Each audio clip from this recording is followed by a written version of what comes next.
Hello again everyone, and as always thank you very much for clicking on one of my videos. Now this video is going to be about the 457 that you see in front of you here. This is going to be a review from my point of view, which is a pest control and hunting point of view, I guess.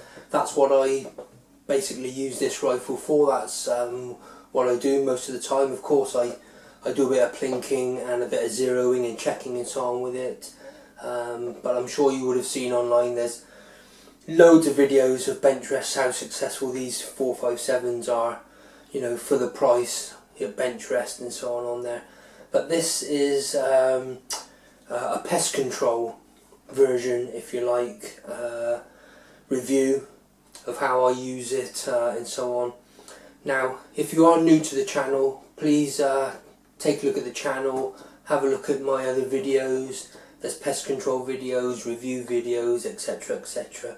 And if you like what you see, please consider subscribing. It really is just the continuous drip of subscribers and comments that I get that really keeps me wanting to do these videos, thinking that you guys are getting something from it. So of course, if you do like the video, give it a thumbs up as well please. And if you've got anything to say, shove it in the comments below as the usual thing, and I'll see if I can get round to sort of answering them if they need an answer and so on. But for now, what I'm going to do first of all, I'm going to pick the camera up and just show you a close-up of a few bits and pieces over the rifle, maybe talk you through that, and then we'll get back to like this and I'll give you my overall view of what I think of this rifle. Spoiler alert, if you're looking at 457s, you probably know it's an awesome rifle, absolutely awesome rifle for the money and so on. So I'll grab the camera, go around the rifle and see you back in a moment.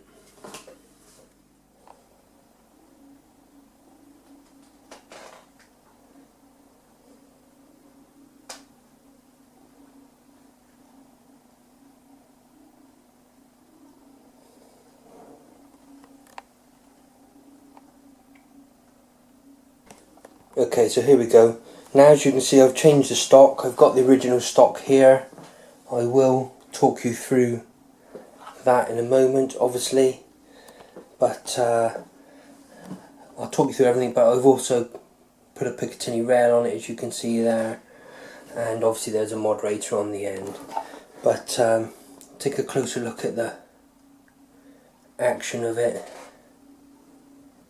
and take particular notice to the finish of this, because that's one particular thing I'm really impressed with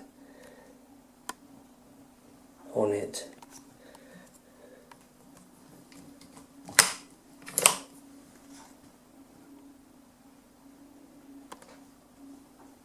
So there, I'll pop around the other side and hope the sun doesn't shine too much. Don't know if it'll pick it up because it's very dark, but quick release bolts. Okay, let's come back around here where the light's right and you can see it properly. Really nice trigger too, and really nice metal guard for the trigger. So that's the rifle. Let's get it back on the tripod and I'll talk you through all my bits and pieces. Quick sip of coffee. Okay, let me tell you a quick thing about the rifle. So obviously it's a CZ457. This is a Varmint model. Now they do the C457 in numerous models, synthetic stocks, wooden stocks, and even chassis now I think and so on. So there's a variant out there almost for everyone. It's just, you know, whatever your flavour is, you sort of take your pick and so on. Obviously I chose the Varmint because it's being used for pest control, and the Varmint comes with the heavy sort of ball barrel, and that sort of suited my my needs most, I think, and that's why I sort of picked this one. Even the synthetic one probably would have made more sense as such, but I'm not a plastic stock guy typically, although there's nothing wrong with them and they make great sense and they're probably more practical to use. So let's address the elephant in the room straight off, if you like, and that's the stock. So it came with this walnut stock, I believe it is, and it's a superb stock, and I'd be happy still to be shooting with this stock on there at the moment. In fact, look, you can almost, if I line it up, see what it kind of looks like with that stock. And I did shoot this for a good year perhaps before sort of changing it. And the only reason I changed it was when I was firing my other rifles, even my air rifles, and then came back to this one, it just had a very thin grip here. Now, I'm not a big guy by any means. In fact, I'm a small guy, if anything, got small hands. But every time I put my hand around there, it just almost felt like a toy, if you understand what I mean. I hope you can understand. Obviously, it's nothing but a toy. But it's got a very slim grip and so on there, and a very slim grip on the forehand. The length of it and everything, absolutely fine. But it just felt a bit sort of small. Now, good and bad about that, obviously, like I said, it was quite light with this stock on it, even though it's heavier than a lot of the other models because of the ball barrel on it. But eventually I thought I wanted to change it. I didn't want to spend an awful lot of money on it, like I say, etc., and get a chassis or anything spectacular for it. So I got this Boyds Pro Varmint stock in laminate. Now, this stock is actually really, really good. Nothing special about it, anything like that. But I do like the design, the shape of it. But it is particularly heavy. It's really heavy. It's made the rifle really, really heavy. That's not a big problem for me, because typically I walk around and sit somewhere and wait for a while. And if you've got a good sling, then you can sling it on your shoulder and sort of away you go. I've just took the sling off while I'm doing the video. But yeah, it's made it considerably heavier. Goods and bads about that. The bad thing is to carry it around. Yeah, it's a bit of a weight. But the good thing is it's really made the shot steadier. The extra weight, when it's primarily on the tripod or even on the bipod here, that extra weight tends to settle it down a bit. And if you've seen some of my videos, you can see how wobbly some of my shooting can be. So, I think that's kind of helped it a bit. Particularly when it's on the bipod or even on the bipod or even on the tripod, this lower pistol grip type of design really makes good for when it's on the tripod and you're grabbing and taking a shot like that. It's it's really nice. You can shoot it nice and easy with thumb up or wrap your thumb round. But yeah, so I changed the stock really primarily just for the feel of it. There's nothing wrong with that stock. I could still be shooting it today, but just for the feel of it, if you like. Now, let me talk about the 457. It's been out for quite a while now. I've had this for nearly 2 years, I think, and they hadn't been out too long, maybe a year-ish when they come out. But it's a big update from the 452 and the 455 that they had. Primarily the action, everything's changed. It's got a 60-degree bolt throw, which is absolutely superb, and now a push forward to fire safety, which again, it's absolutely perfect, superb. You've got your hand on the rifle, you want to take a shot, you just click it forward. Okay, and this bolt is absolutely superb. The bolt is removed just by pushing the little button there. You push in the button, bolt comes out. And the bolt design is absolutely great. It's really solid, superb. I've never taken it apart. I have taken it apart once, I think, as you do for curiosity's case, to clean it. But really, I just give it a spray, a wipe over, a little bit of an oil, and away you go. It needs nothing more than that. Now, things I've changed on it. Obviously, the stock I've talked about. I've also put, hopefully it will focus, a Picatinny rail on it. It comes with dovetail rails, and I've purely put that on there really just because sometimes I swap out this scope and put a night vision scope on there, and Picatinny just totally works for that, doesn't it? There's nothing wrong with the dovetail ones on there. I shot for quite a while with dovetails and they work fine. If you're interested, this is a Hawke Sidewinder scope, 4-16, absolutely superb scope, absolutely superb, value for money, brilliant scope, and then got some worn mounts on it as well. One other thing just to say about that I've got is the silencer, moderator, what you want to call it. This is a Wildcat Panther, absolutely superb one.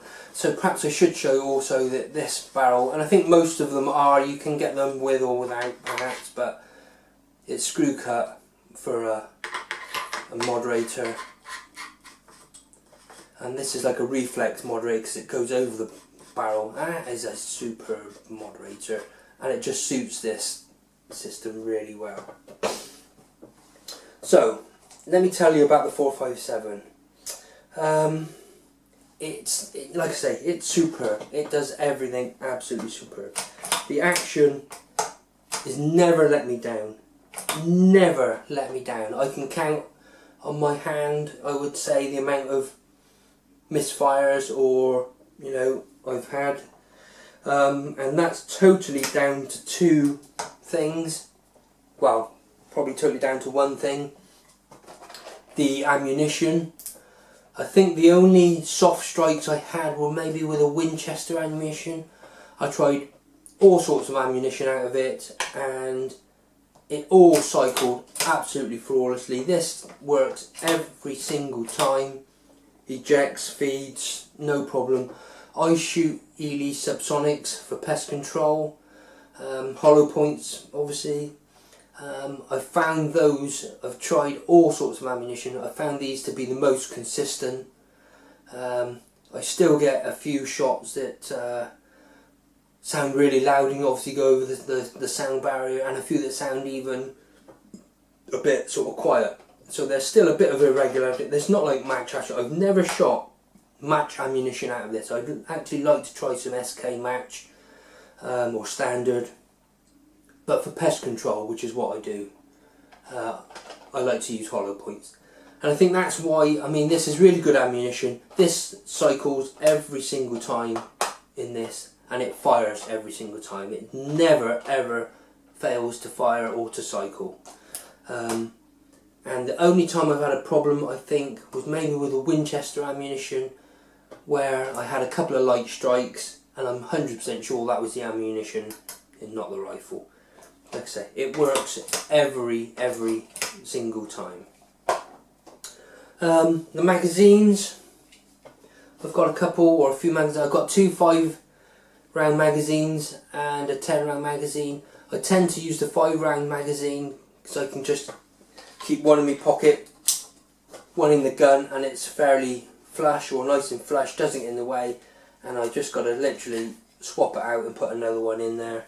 But the 10-round magazine is good for when you're practicing or plinking, obviously, or even sometimes when I'm on the tripod, I can just put 10 in there and I know I'm going to be sat somewhere for quite a while, and it just works really well. Plastic magazines, perfectly good. I've dropped them lots of times without any problems, primarily on the grass and so on though. You wouldn't want to stand on one or something. But again, they work from 1 to 10, every single round works from the first to the last. Same with the 5-round, absolutely perfect. Now, overall, like I say, the design of the rifle is perfect, but the fit and the finish is the best thing about this rifle for its money. If you're looking at CZ rifles, you'll see the sort of price they're at. I can't believe the price that they're doing them for, because the fit and finish of this is absolutely superb. Absolutely superb. The manufacturing of it is absolutely brilliant. Like I said, I've never had a problem with it, and the finish of it is superb. And what I really like about it is the actual finish to the metalwork. to which I believe they say it's a nitrate finish on it, and it is superb. It's extremely hard wearing, and yeah, there's no imperfections, no scratches on it, certainly no rust or anything on it, and I've been out in all weathers. Like I say, I'm pest control, I get caught in all sorts of weathers, it gets soaked. I've got nothing against rifles that have got like a blued finish, let's say. In fact, I really like the blued finish, but it does take a bit of maintenance. You've got to wipe them over. Not that I don't wipe this over, I always would when it's wet, but you always got to wipe them over, put a bit of oil on them and so on. But even the scratch resist, everything on this finish is absolutely superb. Absolutely superb finish. It's got a really nice metal trigger guard. That's really nice. The trigger on it, so it's a single stage trigger. I've dry fired it again there. Shouldn't particularly dry fire rim fires, but I don't believe this action has a problem with that. So the trigger is superb. It's really good, again, you know, for its value. The trigger is adjustable. Originally when I had it, I left it from the factory sort of position, but after shooting it for quite a while, I realised it was quite tight or quite heavy.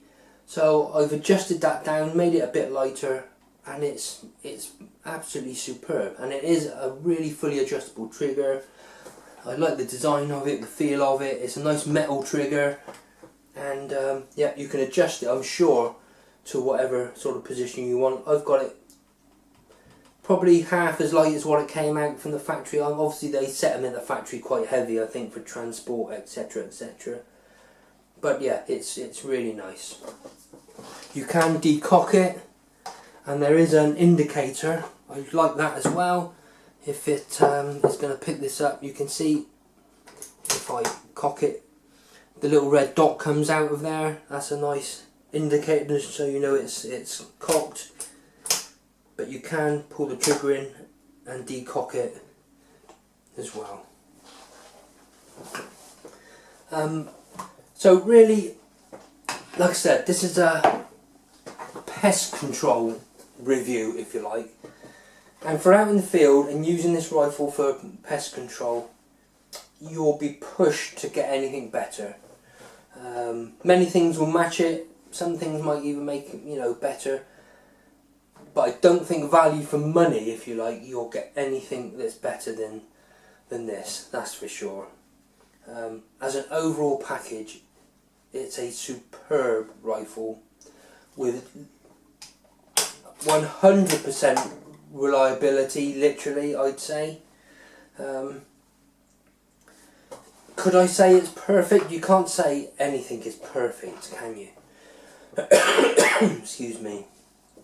But it's as near perfect as you'll find a rimfire rifle for pest control or hunting, you know. And when I say pest control hunting, I'm talking in the UK, southwest where I live, rabbits, squirrels, even, you know, pigeons and so on.